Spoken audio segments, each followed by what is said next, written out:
देश की आंतरिक सुरक्षा और देश की रक्षा प्रणाली, इसको मजबूत कर एक सुरक्षित भारत बनाने में नरेंद्र मोदी सरकार ने बहुत बड़ी सफलता मोदी जी के नेतृत्व में प्राप्त की है। शिक्षा के अंदर आमूलचूल परिवर्तन, हमारे चिर पुरातन शिक्षा शैक्षणिक मूल्यों को समाहित करते हुए, हमारी भाषाओं को गौरवान्वित करते हुए और आधुनिक से आधुनिक शिक्षा को समाहित करते हुए नई शिक्षा नीति लाने का काम नरेंद्र मोदी जी ने किया है। जब मेक इन इंडिया का नारा दिया गया, काफी लोग इसका मखौल उड़ाते थे, मगर आज मैं बहुत फख्र के साथ कह सकता हूं कि भारत पूरी दुनिया में उत्पादन का सबसे चहेता केंद्र बन चुका है और ये वास्तविकता है।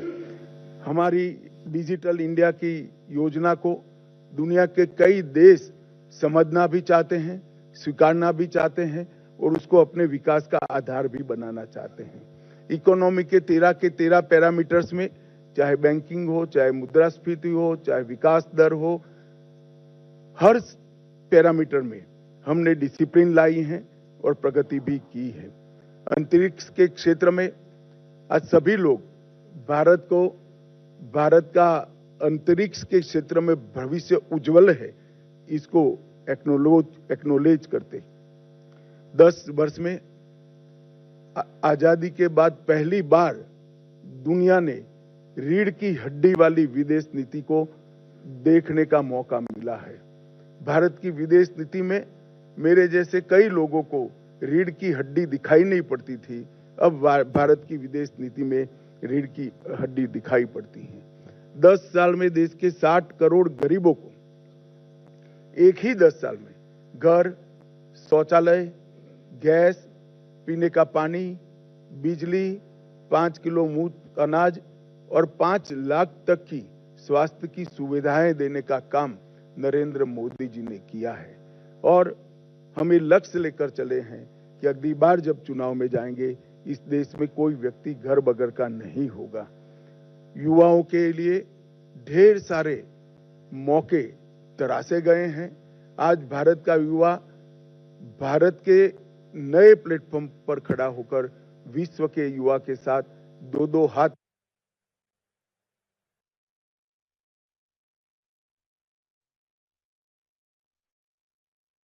और उसे ध्यान में रखकर लाए गए हैं, जिसके देश के अनाज के भंडार भी भरे रहेंगे, आत्मनिर्भर होकर हम एक्सपोर्ट की स्थिति में आएंगे और किसान की माली हालत भी सुधरेगी। अमृतकाल का जब वर्ष आया, मैं इसका साक्षी हूं, कई सारे सुझाव आए थे और मोदी जी ने हमेशा की तरह अपनी अनूठी स्टाइल से अमृत काल के वर्ष को इस तरह से मनाया कि जब अमृत काल का वर्ष समाप्त हुआ तो अमृत काल शुरू हुआ और 140 करोड़ लोग 2047 में महान भारत की रचना के संकल्प के साझीदार बने और भारत के विकास की यात्रा के भी साझीदार बने। एक प्रकार से 140 करोड़ की जनता को इतने महान लक्ष्य के साथ जोड़ना, ये बहुत बड़े विश्वसनीयता का प्रमाण है जो मोदी जी में देश की जनता देखती है। तीसरे मैंडेट के बाद 100 दिन समाप्त हो रहे हैं। 100 दिन में लगभग 15 लाख करोड़ रुपए की परियोजनाओं को चालू किया गया है। 100 दिन को मैंने 14 स्तंभों में बांटा है। मैं एक एक कर सबके लिए कुछ न कुछ कहना चाहूंगा। इंफ्रास्ट्रक्चर का जहां तक सवाल है, 100 दिन में 3 लाख करोड़ की परियोजनाएं हमने घोषित भी की है, इम्प्लीमेंटेशन भी शुरू हुआ है। महाराष्ट्र के वधवान में 76,000 करोड़ की लागत से मेगा पोर्ट बनेगा, जो पहले दिन से ही विश्व के 10 प्रमुख बंदरगाहों में शामिल होगा। 49,000 करोड़ की 25,000 अनकनेक्टेड गांवों को जोड़ने की योजना, ये योजना 100 की आबादी वाले गांवों को भी जोड़ेगी। तो एक प्रकार से मजले, टोले और आदिवासी क्षेत्रों की छोटी वसाहतों को भी अब रोड से 12मासी कनेक्टिविटी दी जाएगी। 50,600 करोड़ की लागत से भारत के बड़े रोडों को भी बढ़ाने का निर्णय नरेंद्र मोदी सरकार ने किया है। वाराणसी में लाल बहादुर शास्त्री इंटरनेशनल एयरपोर्ट, पश्चिम बंगाल में बागडोगरा, बिहार में बिहटा में उन्नयन और अगत्ती और मिनीकोय में नवी हवाई पट्टी बनाकर पर्यटन को बढ़ावा देने के लिए आगे बढ़े हैं। बेंगलोर मेट्रो के phase 3, Pune metro, Thane integral ring metro और कई सारे मेट्रो के प्रोजेक्ट भी हमने इस 100 दिन में आगे बढ़ा है। किसानों को और कृषि का जहां तक सवाल है, 70वीं किस्त प्रधानमंत्री किसान सम्मान योजना की 9.5 करोड़ किसानों को 20,000 करोड़ रुपया वितरित किया गया और अभी तक कुल 12 करोड़ 33 लाख किसानों को 3 लाख करोड़ रुपया वितरित किया गया है। खरीफ फसलों का एमएसपी बढ़ाया गया है। मैं एमएसपी पर जरूर कहना चाहूंगा कि आप लोग भी आंकड़ों का अध्ययन करिएगा। यूपीए सरकार और कांग्रेस की राज्य सरकारों से कई गुना ज्यादा एमएसपी की खरीदी भारतीय जनता पार्टी की नरेंद्र मोदी सरकार ने की है, हमारी एनडीए सरकार ने की है। यही बताता है कि ये सरकार किसानों के हितों को समर्पित है। मक्के से इथेनॉल के उत्पादन के लिए सहकारी चीनी मिलों के इथेनॉल उत्पादक इकाइयों का मल्टीफीड इथेनॉल इकाइयों में रूपांतरण किया गया है। अब वो न केवल गन्ने के रस से, मक्के से भी इथेनॉल उत्पादन कर पाएंगे। तो जिस वक्त देश में चीनी की जरूरत होगी तब गन्ने का रस का उपयोग नहीं होगा, मक्के का उपयोग होगा और चीनी ज्यादा होगी तब चीनी के रस से इथेनॉल बनेगा। हमने प्याज और बासमती चावल की न्यूनतम निर्यात मूल्य एमईपी को हटा दिया गया है। प्याज पर निर्यात शुल्क 40% से 20% करा है और एग्रीश्योर नाम का एक नया फंड लॉन्च करने का भी हमने काम किया है। मध्यम वर्ग को भी इस 100 दिनों में कई सारी राहत दी गई है। टैक्स राहत, 7 लाख तक की आय पर अब कोई टैक्स नहीं लगेगा। 1 रैंक 1 पेंशन का 3रा संस्करण लागू कर दिया गया है और 3 करोड़ घर प्रधानमंत्री आवास योजना के तहत स्वीकृत किए गए हैं। शहरी योजना के तहत 1 करोड़ घर और ग्रामीण इलाकों में 2 करोड़ घर।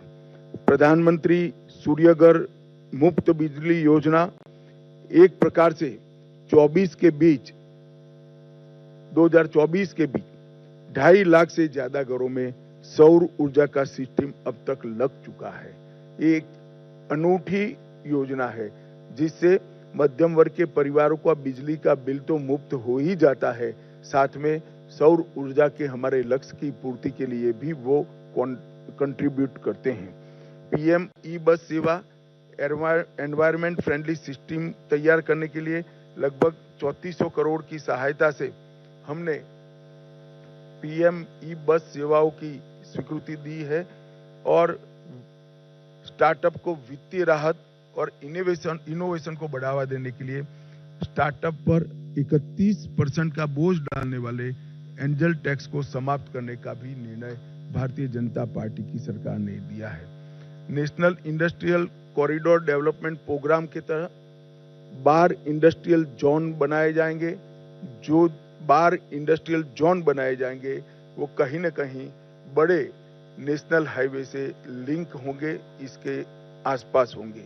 ये national industrial corridor development program के तहत 12 इंडस्ट्रियल जोन देश के हर क्षेत्र में बनाने का हमने निर्णय किया है। सबसे महत्वपूर्ण निर्णय मध्यम वर्ग के लिए मुद्रा ऋण की सीमा 10 लाख से बढ़ाकर 20 लाख कर दी गई है। पुराने ऋण का जिन्होंने सफलतापूर्वक भुगतान किया है वो सभी को इसका फायदा मिलेगा। एमएसएमई के लिए क्रेडिट गारंटी स्कीम शुरू की गई। छोटे व्यापारियों और छोटे उद्यमियों को बिना गारंटी से इससे ऋण मिल पाएगा और उनके व्यापार को नई सरलता और सामर्थ्य दोनों मिलेगा। सशक्त युवा ये किसी भी देश के विकास की प्राथमिक शर्त है। 2 लाख करोड़ के पीएम पैकेज की घोषणा हमने की है, जो 5 साल में 4 करोड़ 10 लाख युवाओं को इसका लाभ पहुंचने वाला है। 1 करोड़ युवाओं को टॉप कंपनी में इंटर्नशिप के अवसर, अलाउंस और एक मुश्त सहायता राशि देने का भी निर्णय हमारी सरकार ने किया है। केंद्र सरकार ने भी लगभग कई हजार नियुक्तियों की घोषणा की है। कैपिटल एक्सपेंडिचर को बढ़ाकर 11,11,000 करोड़ तक पहुंचाना ये अपने आप में एक मील का पत्थर है। इससे कई युवाओं को रोजगारी के नए अवसर पैदा होंगे और हमारा इंफ्रास्ट्रक्चर भी मजबूत होगा। पीएलआई स्कीम और 12 इंडस्ट्रियल जोन के विकास से भी तजज्ञ युवाओं की नौकरियों का सृजन होगा। स्टार्टअप और एमएसएमई के लिए जो वित्तीय प्रोत्साहन हमने दिया है, वो भी युवाओं के लिए कारगर साबित होने वाला है। दीनदयाल अंत्योदय योजना के तहत 10 करोड़ से अधिक महिलाओं को संगठित कर 90 लाख से अधिक स्वयं सहायता जूथ बनाए गए हैं और लखपति दीदी योजना के तहत 11 लाख नई लखपति दीदियों को ये 100 दिन में प्रमाण पत्र दिया गया है। 1 करोड़ से अधिक लखपति दीदियां प्रतिवर्ष 1 लाख रुपया सालाना कमाई कर रही है। ये महिलाओं के लिए 1 लाख का राशि एक स्वप्न माना जाता था। आज वो सम्मान के साथ अपना जीवन जी रहे। इसके साथ पर्यटन दीदियों जो गाइड का काम करेगी, पर्यटन मित्रों और ड्रोन दीदी के माध्यम से सेल्फ हेल्प ग्रुप और युवाओं को पर्यटन से जोड़ने का काम भी हमने किया है। प्रधानमंत्री जनजातीय उन्नत ग्राम अभियान, इसके तहत 63,000 जनजातीय गांवों का पूर्ण विकास किया जाएगा, जिससे 5 करोड़ आदिवासियों की आर्थिक स्थिति में सुधार आएगा। ये योजना के तहत गांव को प्राथमिक जरूरियातों से और प्राथमिक सुविधाओं से संपूर्ण युक्त किया जाएगा। अनुसूचित जनजाति के दिव्यांग व्यक्तियों के लिए 3 लाख नए पहचान पत्र एक अभियान चलाकर 100 दिन में दिए गए। एकलव्य मॉडल आवासीय विद्यालय एक नए पहलुओं के साथ, नए आयामों के साथ फिर से इंट्रोड्यूस हो रहा है। वक्फ संशोधन विधेयक 2024 वक्फ संपत्तियों के प्रबंधन और संरक्षण और उसके दुरुपयोग तीनों को कमिटेड है और आने वाले दिनों में पार्लियामेंट में इसको पारित किया जाएगा। आयुष्मान भारत योजना आज देश के कई करोड़ लोगों के जीवन का, सरल जीवन का आधार बनी हुई है। 5 लाख तक का स्वास्थ्य से जुड़ा सभी खर्चा एनडीए की नरेंद्र मोदी सरकार उठा रही है और ये प्रधानमंत्री जी का बड़ा महत्वाकांक्षी प्रोग्राम है। अब जैसा हमने हमारे घोषणा पत्र में वादा किया था, 70 वर्ष या उससे अधिक आयु के सभी वृद्ध नागरिकों को 5 लाख तक का मुफ्त कवरेज दिया जाएगा।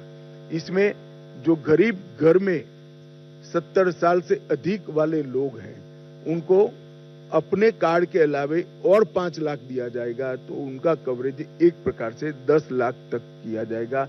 करीब 4.5 करोड़ परिवारों के 6 करोड़ वृद्ध नागरिकों को इसका फायदा मिलेगा। इसमें आय की कोई सीमा नहीं रखी गई है। 75,000 नई मेडिकल सीटें बढ़ाकर हम मेडिकल एजुकेशन के लिए विदेश पर की निर्भरता को लगभग समाप्त कर देंगे। हमारी पूरी रिक्वायरमेंट ये 75,000 सीट बढ़ने के साथ ही पूरी हो जाएगी और इसके लिए हमने 3 साल का लक्ष्य रखा है। नियमित टीकाकरण के लिए, उसको डिजिटल बनाने के लिए यूविन पोर्टल भी यही 100 दिन में शुरू किया गया और देश के डॉक्टरों की एक सेंट्रलाइज रिपोजिटरी बनाने का काम भी इसी 100 दिन में हुआ है। 23 अगस्त को पहला अंतरिक्ष दिन मनाया गया है। इससे किशोरों को और युवाओं को अंतरिक्ष के क्षेत्र में रुचि लेने के लिए, प्रोत्साहन देने के लिए और उनका हैंड होल्डिंग करने के लिए ढेर सारी योजनाएं शुरू की गई। अंतरिक्ष स्टार्टअप के लिए 1,000 करोड़ के वेंचर वेंचर कैपिटल फंड की योजना भी हुई। आपदा प्रबंधन के लिए राष्ट्रीय डेटाबेस और ग्रामीण भूमि रिकॉर्ड के लिए भुवन पंचायत पोर्टल भी शुरू किया गया। सेमीकंडक्टर, गुजरात के साणंद में सेमीकंडक्टर की इकाई स्थापित की गई और मैं आपको बड़े विश्वास के साथ बताता हूं कि आने वाले 10 सालों में भारत सेमीकंडक्टर के क्षेत्र में एक बहुत बड़ा प्लेयर बनके उभरेगा। लॉ एंड ऑर्डर का जहां तक सवाल है, पुराने ब्रिटिशरों ने बनाए हुए आपराधिक कानूनों को बदलकर 1 जुलाई 2024 को 3 नए कानून इंप्लीमेंट किए गए। भारतीय दंड संहिता, भारतीय नागरिक सुरक्षा संहिता और भारतीय साक्ष्य अधिनियम, भारतीय न्याय संहिता, भारतीय नागरिक सुरक्षा संहिता और भारतीय साक्ष्य अधिनियम, ये तीनों क्रिमिनल जस्टिस सिस्टम के पूर्ति करने वाले कानून आने वाले दिनों में हमारी क्रिमिनल जस्टिस सिस्टम को न केवल लोकभोग्य बनाएंगे, लोगों को न्याय मिलने का एक सरल रास्ता होगा, समय पर न्याय मिलने की शुरुआत होगी। और मैं बड़े विश्वास के साथ आपको बताना चाहता हूं कि 3 साल के बाद जब इसका कंप्लीट इम्प्लीमेंटेशन समाप्त होगा, हम दुनिया में सबसे आधुनिक क्रिमिनल जस्टिस सिस्टम रखने वाले देशों में से एक बन जाएंगे। शहरी बाढ़ प्रबंधन के लिए 6,350 करोड़ रुपए की नई योजना देश में पहली बार लाई गई। लद्दाख में 5 नए जिले बनाए गए। 25 जून को संविधान हत्या दिन मनाने का फैसला कर आने वाली पीढ़ी को इमरजेंसी जैसे काले दौर से देश को न गुजरना पड़े, इसलिए जागरूक करने का एक हमेशा के लिए प्रयास करने का निर्णय लिया गया। पूर्वोत्तर में हाइड्रो इलेक्ट्रिक परियोजनाओं की मंजूरी दी गई लगभग 4100 करोड़ रुपया के साथ, और राष्ट्रीय ग्रीन हाइड्रोजन मिशन को सेकंड ट्रेज को भी शुरू कर दिया गया। मित्रों, पीएम मोदी जी का युद्ध के बीच में रूस और यूक्रेन की महत्वपूर्ण यात्राओं को पूरी दुनिया आस के साथ नजर गड़ाकर बैठी है। पहली बार भारत में यूनेस्को की विश्व धरोहर समिति की बैठक हुई। आने वाले दिनों में इससे हमारी कई धरोहरों को वापस लाने में हमें बहुत बड़ा फायदा होने वाला है। आपदा प्रबंधन अधिनियम, इसको 2024 में लोकसभा में पेश किया गया है और मैं मानता हूं कि अर्बन फ्लड मैनेजमेंट, अग्निशमन सेवाएं, ग्लेशियर झील विस्फोट, फ्लड और अन्य डिजास्टर के मिटिगेशन के हेतु ये जो आपदा प्रबंधन अधिनियम आया है वो सब जरूरियातों को आज के दिन की पूरा करेगा और इसके लिए 12,554 करोड़ की योजना भी ये सब विशिष्ट आपदाओं के लिए निश्चित किए गए हैं। 4 सितंबर को 35 सालों के संघर्ष के बाद त्रिपुरा में NLFT और ATTF के साथ शांति समझौता किया गया।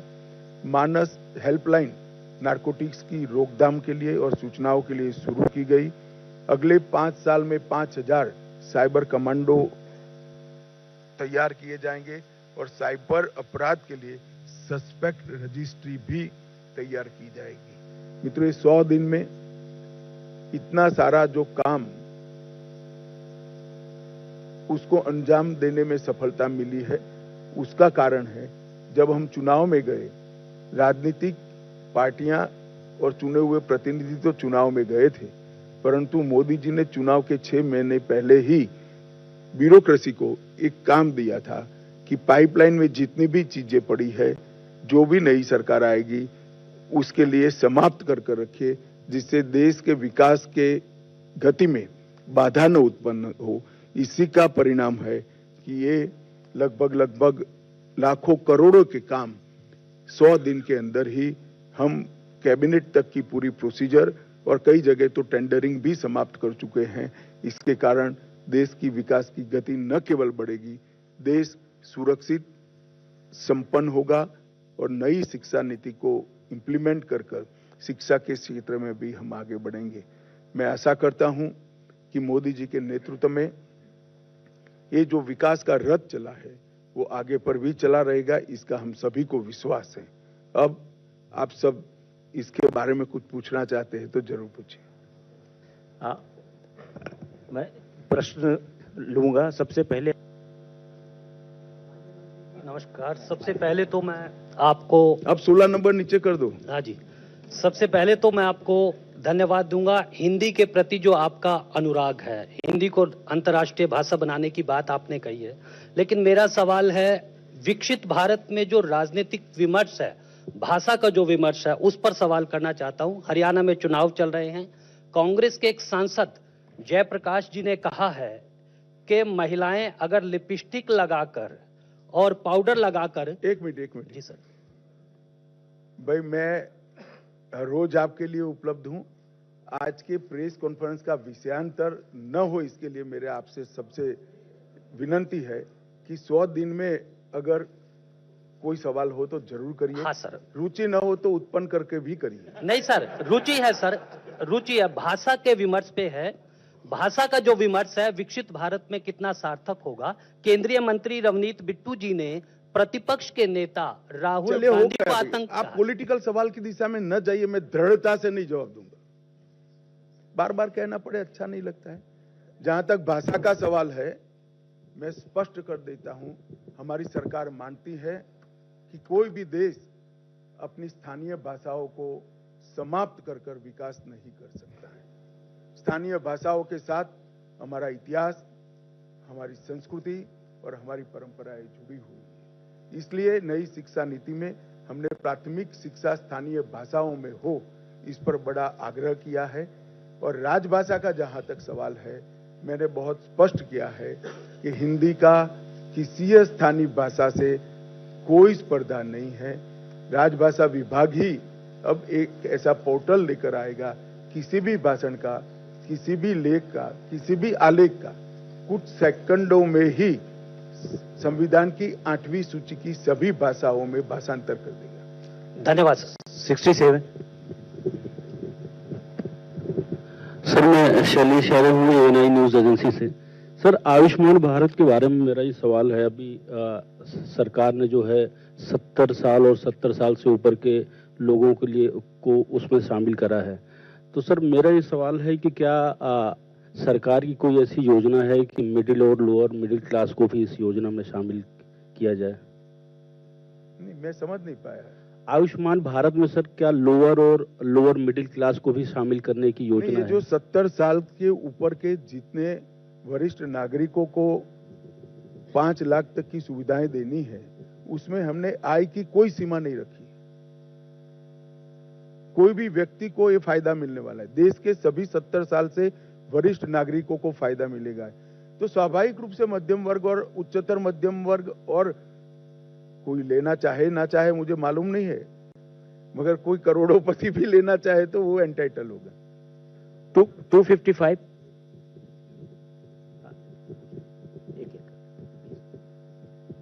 सर, मैं अमित हूँ टाइम्स ऑफ बर्थ से। सर, एक सवाल है। 100 दिन के जो अचीवमेंट्स की बात हो रही है उसमें तमाम चीजें हैं, लेकिन विपक्ष ये कह रहा है कि जो रेलवे है, रेलवे में जिस तरह से हादसे हो रहे हैं, जिस तरह से चीजें हो रही है, और कई लोग उसको देख के कह रहे हैं कि ये सरकार में रेल हादसे हो रहे थे, लेकिन जो देखा गया है किस तरह से सामने हुई, तो क्या आपको लगता है कि उसमें सैबोटेज वाली भी चीज हो रही है या कोई साजिश है उसमें जानबूझ के सरकार को बदनाम करने की कोशिश रेल हादसे के जरिए?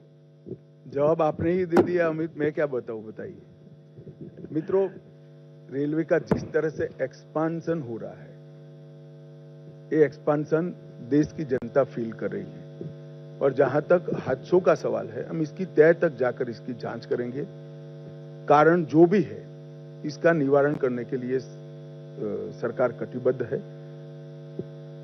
आपके सवाल के अलावे भी मेरी विगत 2 दिन में अश्विनी जी से लंबी बात हुई। उन्होंने एक पूरा रोड मैप तैयार कराया है। हादसे अगर षड्यंत्र है तो वो भी लंबा नहीं चलेगा, और जहां जहां कोई और चीज की जरूरत है, गैप्स है, इसको भी भर दिए जाएंगे। 107 107 सर, मैं कृष्ण मोहन शर्मा, भारत एक्सप्रेस से। अभी रेलवे से ही सवाल था। लोगों के मन में एक चिंता है कि जिस तरीके से ट्रेन की पटरियां तोड़ने की कोशिश की जा रही है, तो एक लार्जर पैमाने पे देश को साबोटाज, क्या मतलब बहुत बड़े पैमाने पे हत्या करने की कोशिश की जा रही है। और सबसे ज्यादा जो दिक्कत ये है, मैं बहुत छोटा सा लूंगा कि सर इस पे पूरा सिस्टम, मतलब विपक्ष पूरी तरीके से मौन है कि इसकी आलोचना क्यों नहीं करता, क्यों चाहता है कि देश जो है एक तरीके से गड्ढे में चला जाए। विपक्ष करे न करे, हम बहुत सजग है। 1,10,000 किलोमीटर की रेल पटरी का नेटवर्क है। सीबीआई, एनआईए, रेल पुलिस और गृह मंत्रालय चारों बड़ी शिद्दत के साथ इसके प्रोटेक्शन की हम स्कीम भी बना रहे हैं और आगे पर कोई सैबोटेज की घटना न हो इस पर क्रियान्वयन कर रहे हैं। अभी अभी इस प्रकार की वृत्ति नजर में आई है, हम इस पर कठोरता से संज्ञान भी लिया है और एक योजना लेकर भी आ रहे हैं। 93 सर नमस्ते, मैं अखिलेश शर्मा एनडीटीवी से। 3 आपराधिक कानूनों में बदलाव किया गया है। जो अंग्रेजों के जमाने से चले आ रहे कानून थे उनको बदल दिया गया। आमूलचूल परिवर्तन का ये एक प्रयास है, लेकिन अदालतों में लाखों करोड़ों केसेस लंबित हैं, लंबे समय से लंबित हैं। तो इनका जमीन पर कब तक असर देखने को आएगा? आम आदमी को न्याय कब तक मिल पाएगा?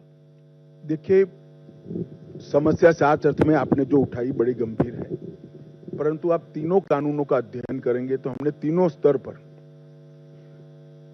जुडिशरी के स्तर पर, प्रोसिक्यूशन के स्तर पर और इन्वेस्टिगेशन के स्तर पर 73 जगह पर समय मर्यादाओं को कर्टेल करने के लिए नए कानूनी प्रावधान लाए। हमने इन्वेस्टिगेशन को साइंटिफिक करने के लिए एफएसएल को कंपलसरी किया है, जिससे कोई और ज्यादा साक्ष्य की जरूरत न पड़े, साइंटिफिक एविडेंस के आधार पर ही किसी को सजा दिलाई जा सके।